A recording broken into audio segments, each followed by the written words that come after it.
उस मार्ग पर कोई और तो आया नहीं, ठाकुर जी सेठ बन करके आ गए। और महाराज खूब सारे गहने पहन करके, पाग बढ़िया सोने की जड़ाऊ पाग पहन करके, ऐसे वस्त्र पहन करके और छम छम करते चलते आ रहे हैं। उन गहने ही बज रहे हैं ठाकुर जी के।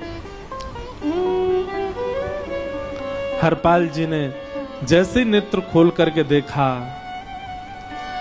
ठाकुर जी के रूप यौवन और सबरी उनके श्रृंगार को देख करके हरपाल जी बोले, ये तो एक आध साल के भंडारे की व्यवस्था आ रही है सामने से।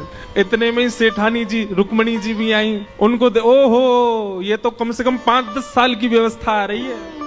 अगर ये दोनों लूट लिए जाएं तो 10 साल चोरी नहीं करनी पड़ेगी। देखो कितना धन संपन्न। हरपाल जी के बगल में जैसे ही ठाकुर जी पहुंचे, हरपाल जी बोले, भैया जय श्री कृष्ण, प्रणाम।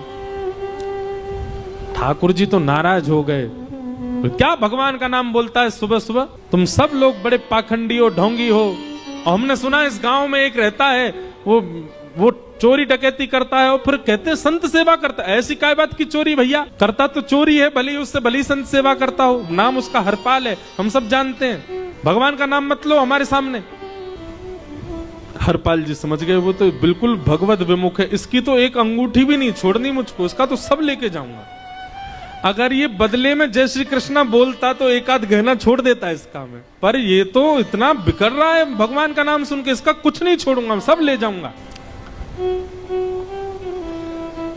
हरपाल जी बोले, हाँ भैया एक रहता तो है डकैत इस गांव में, और उसका कोई पता नहीं है, वो कभी भी आ जाता है।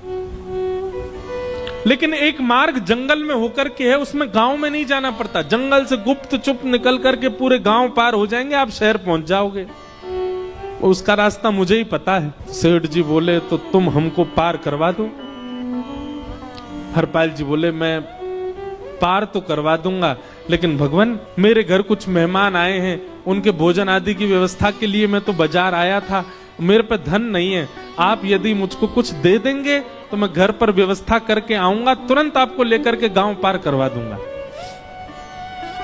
ठाकुर जी ने उसको कुछ सोने की मोहर दे दी, बोले लो तुम अपने घर की व्यवस्था कर आओ। हरपाल जी ने सामग्री खरीदी, घर पर पहले व्यवस्था करके आए।